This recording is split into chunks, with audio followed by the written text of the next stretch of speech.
नमस्कार दोस्तों, मैं विवेक उर्मी आईएएस के माध्यम से लेकर आया हूँ एक नया टॉपिक जिसका नाम है श्रीहरिकोटा।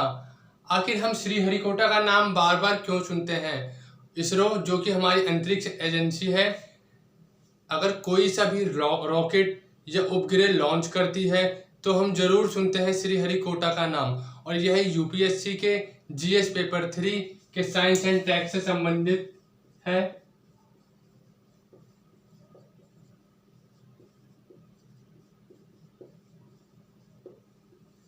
तो आइए हम जानते हैं कि श्रीहरिकोटा भारत की दृष्टि से इतना महत्वपूर्ण क्यों है। तो आइए जानते हैं। पहले हम थोड़ा इसरो के बारे में जान लेते हैं कि इसरो के कारण ही यह चर्चा का विषय रहता है। तो हमारे लिए महत्वपूर्ण हो जाता है कि इसरो के लिए हम थोड़ी थोड़ी जानकारी जुटा लेते हैं कि इसरो क्या है। इसरो के जो वर्तमान अध्यक्ष हैं, जिन्हें हम सचिव कहते हैं और इंग्लिश में जिन्हें हम चेयरमैन कहेंगे, वो है एस सोमनाथ।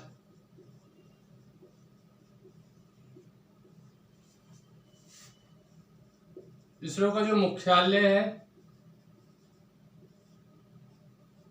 वो है बेंगलुरु में। बेंगलुरु कौन से राज्य में आता है? तो कर्नाटक में आता है। आखिर इसरो 95% अपने सैटेलाइट श्रीहरिकोटा से ही क्यों लॉन्च करता है? आइए हम जानते हैं। इसरो अपने 95% रॉकेट श्रीहरिकोटा से क्यों लॉन्च करता है?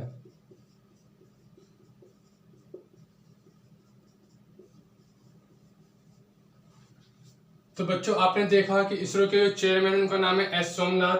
मुख्यालय इसका बेंगलुरु कर्नाटक में है। और हम अब श्रीहरिकोटा की स्थिति देख लेते हैं। श्रीहरिकोटा कौन से राज्य में है? तो आइए हम देख लेते हैं अपने पहले भारत को। जब हम भारत की बात करते हैं तो इधर है हमारा बंगाल की खाड़ी,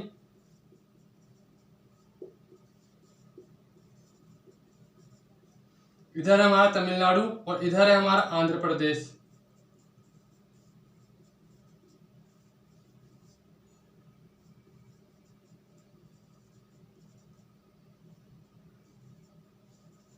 एक चीज और बता देता हूं आपको, तमिलनाडु की राजधानी क्या है?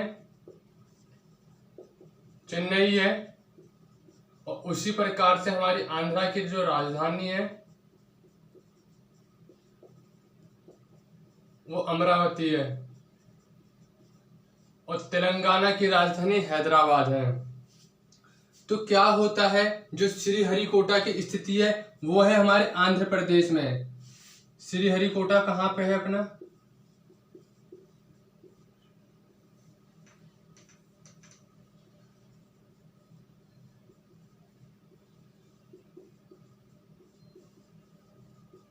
आंध्र प्रदेश में है। ये आपने देखा कि श्रीहरिकोटा कहाँ है? श्रीहरिकोटा आंध्र प्रदेश में।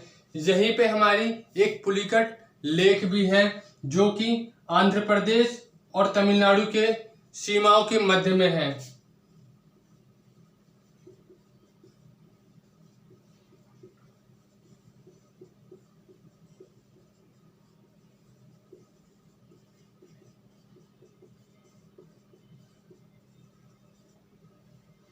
हमने देखा कि श्रीहरिकोटा है कहाँ? तो वो आंध्र प्रदेश में है।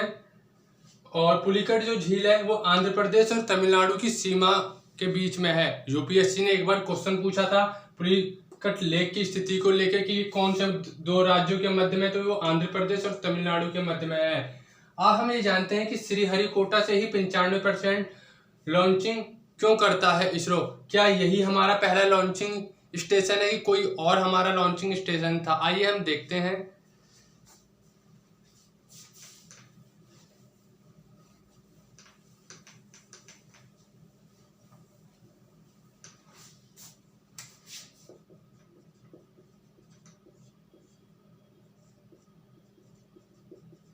इसरो का पहला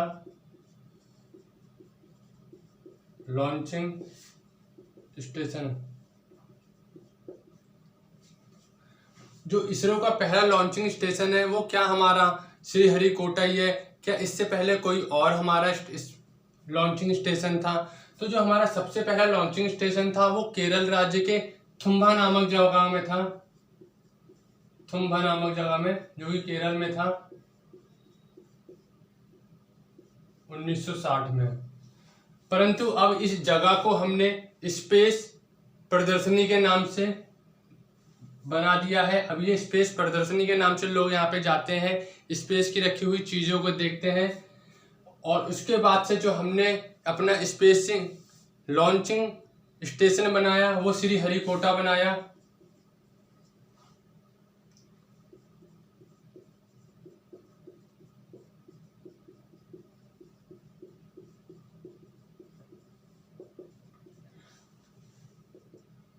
तो सबसे पहले हमारा जो लॉन्चिंग स्टेशन था वो थुम्बा केरल में था 1960 में। उसके बाद जो हमने अपना लॉन्चिंग स्टेशन बनाया वो श्रीहरिकोटा में था। श्रीहरिकोटा कहाँ है अपना? तो आंध्र प्रदेश में है।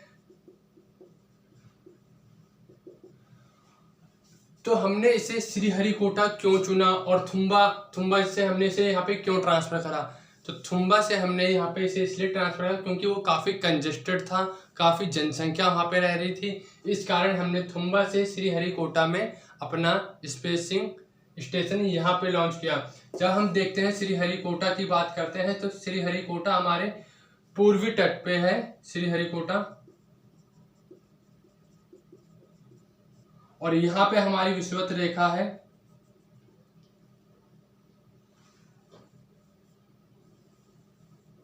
0 डिग्री पे। ये श्रीहरिकोटा है। चाहे कोई सी भी स्पेस एजेंसी हो, ना सिर्फ भारत की बात कर रहे हैं हम, नासा की बात कर रहे हैं हम, फ्रांस की स्पेस एजेंसी फ्रेंच गुयाना की बात कर रहे हैं, उनकी स्थिति हमेशा पूर्वी तट पर ही क्यों पाई जाती है ये भी हम देखते हैं। जब हम बात करते हैं अमेरिका की बात करते हैं तो अमेरिका की स्पेस एजेंसी जो है केनेडी स्पेस एजेंसी नासा, वहीं पे जब हम बात करते हैं दक्षिणी अमेरिका में या तो फ्रेंच गुयाना है हमारा, जो कि फ्रांस की है ये। और यहाँ पे हमारा क्या है? अटलांटिक महासागर है हमारा।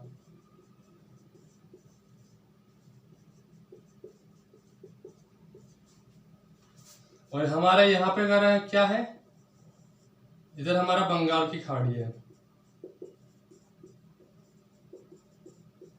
हमने ये भी देखा कि पूर्वी तट पर श्रीहरिकोटा है, वहीं पे पूर्वी तट पर केनेडी स्पेस एजेंसी नासा की है, वहीं पे पूर्वी तट पर फ्रेंच गुयाना। आखिर ये पूर्वी तट पर क्यों है और क्यों ये विषुवत रेखा के नज़दीक कहा जाता है कि जो भी हमारी स्पेस एजेंसी होंगी, जो भी हमारे लॉन्चिंग स्टेशन होंगे, वो हमारी विषुवत रेखा से नज़दीक रहेंगे। तो आइए हम देखते हैं कि क्यों ये दो कारण के क्या महत्वपूर्ण है। पहला,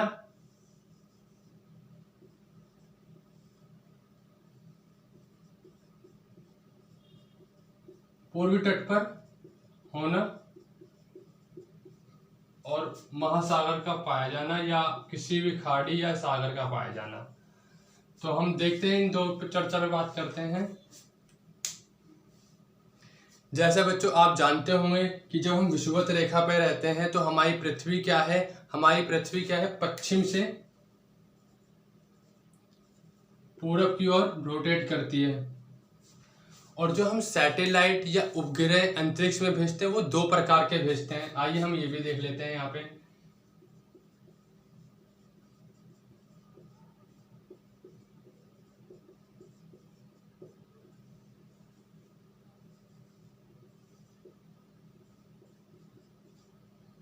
एक होता है एलईओ लो अर्थ ऑर्बिट, एक होता है जीएसओ जियो सिंक्रोनस ऑर्बिट। ये कक्षा होती है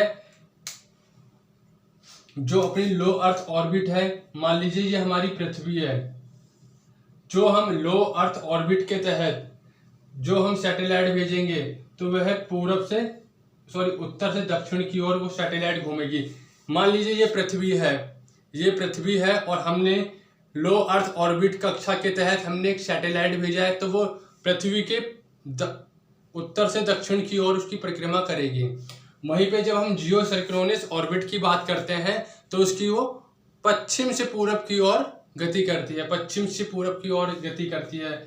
और बिल्कुल ये नहीं है कि बिल्कुल जीरो देशांतर पर ही करेगी, हल्का सा इधर भी हो सकती है, वो हल्का सा इधर भी हो सकती है।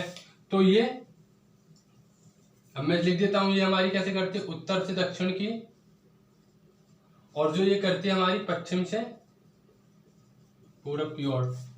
जब हमने कोई सैटेलाइट भेजा, कहते हैं विषुवत रेखा के क्यों नजदीक होना चाहिए, तो विषुवत रेखा के नजदीक इसलिए होना चाहिए क्योंकि जो हमारी पृथ्वी है वो जो रोटेट कर रही है वो हमारी पश्चिम से पूरब की तरफ रोटेट कर रही है। और जो हमने सैटेलाइट भेजा, मान लीजिए हमने यहाँ से कोई सैटेलाइट भेजा, सैटेलाइट जो भेजा और हमारी पृथ्वी भी यूं ही रोटेट कर रही है और हमारी सैटेलाइट भी यूं ही रोटेट कर रही है, तो कहीं ना कहीं इसकी जो गति है, इसकी गति से इसको लाभ जरूर मिलना है। मान लीजिए कहीं हम साइकिल से चला रहे हैं और उसी दिशा में साइकिल भी चल रही है और उसी दिशा में हमारी हवा भी चल रही है, तो कहीं ना कहीं हम कुछ टाइम पे 2-3 पेंडल मार के रुक जाएंगे, हम हवा के प्रेशर पे चले जाएंगे। तो इसी प्रकार से यहाँ पर हमारे ईंधन की बचत होगी। आप समझ पाए कि हम यहाँ पे पूर्वी तट से ही क्यों जा रही, विषुवत रेखा के नजदीक होने का क्या कारण है। तो विषुवत रेखा के नजदीक होने का यही कारण है कि कहीं ना कहीं हम अपने ईंधन की बचत कर पाते हैं। तो एक बार मैं फिर से समझा देता हूं, हम अपने विषुवत रेखा के नजदीक लॉन्चिंग स्टेशन क्यों रखते हैं, तो आइए एक बार फिर से जानते हैं। जो हमारी पृथ्वी है उसकी जो सबसे ज्यादा गति है वो विषुवत रेखा पर पाई जाती है। विषुवत रेखा पे सबसे ज्यादा तेजी से घूम रही है वो पश्चिम से पूरब की ओर, पश्चिम से पूरब की ओर विषुवत रेखा पे सबसे अधिक घूम रही है। पर वहीं पे जब हम ध्रुवों की बात करते हैं तो ध्रुवों पे उनकी गति जीरो हो जाती है, ध्रुवों पे उनकी गति जीरो हो जाती है। और जब ये सैटेलाइट, जब यह स्थिति, जब यहाँ से हम सैटेलाइट लॉन्च करेंगे, जब ये भूमध्य रेखा के बिल्कुल नजदीक होगा या उससे थोड़ी सी दूर होगा, तो कहीं ना कहीं जब ये हमारी पृथ्वी पश्चिम से पूरब की ओर रोटेट करेगी और हमारा उपग्रह भी पश्चिम से पूरब की ओर जाएगा, तो कहीं ना कहीं हम ईंधन की बचत करेंगे। पहला कारण आपने समझा कि हम विषुवत रेखा के नजदीक अपना लॉन्चिंग स्टेशन क्यों रखते हैं।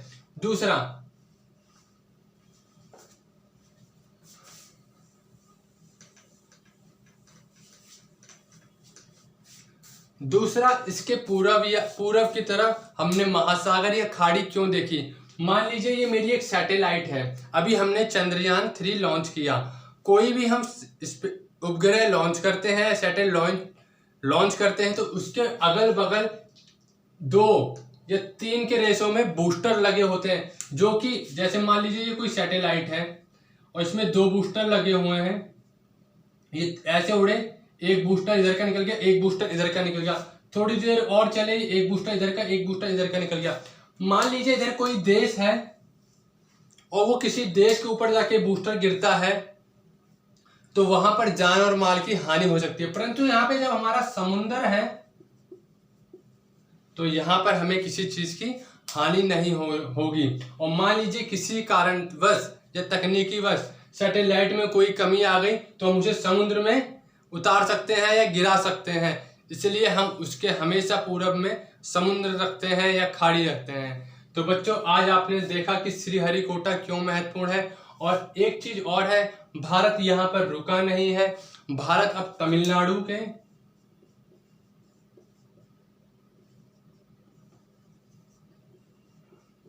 तूतीकोड़ी में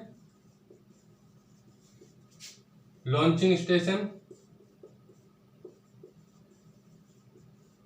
बना रहा है। तो बच्चों, आज आपने देखा श्रीहरिकोटा के बारे में, आपने देखा लो अर्थ ऑर्बिट के बारे में, जियो सर्क्रोनस ऑर्बिट के बारे में। इसे हम डिटेल में जीएस पेपर 3 में पढ़ेंगे, बहुत अच्छे तरीके से पढ़ेंगे। आपने हल्का सा समझा सबको, इसरो के बारे में आपने जाना, किसके पूर्वी दिशा में क्यों महासागर रहता है, इसे विषुवत रेखा से हम क्यों, विषुवत रेखा की क्यों नजदीक रखते हैं हम लॉन्चिंग स्टेशन, इसके क्या कारण होते हैं। और मान लीजिए अगर ये बूस्टर अगर किसी देश पे गिर जाएंगे तो काफी नुकसान होगा, इसलिए हम उसके सागर रखते हैं, महासागर रखते हैं, कोई खाड़ या कोई सागर रखते हैं।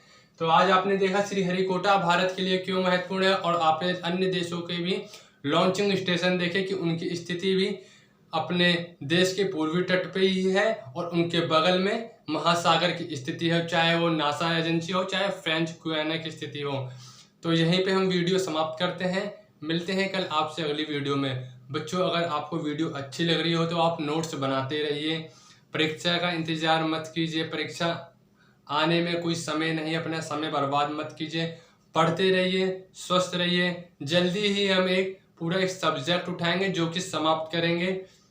तो वीडियो कैसी लगी हो कमेंट में ज़रूर बताइएगा, और अगर कोई आपको दिक्कत लग रही हो तो आप मुझे कमेंट कर सकते हैं। कोई क्वेरी हो तो आप मुझे मेरी मेल आईडी पे, मुझे व्हाट्सएप पे लिख सकते हैं। तो ठीक है, मिलते हैं कल। नमस्कार, जय हिंद दोस्तों।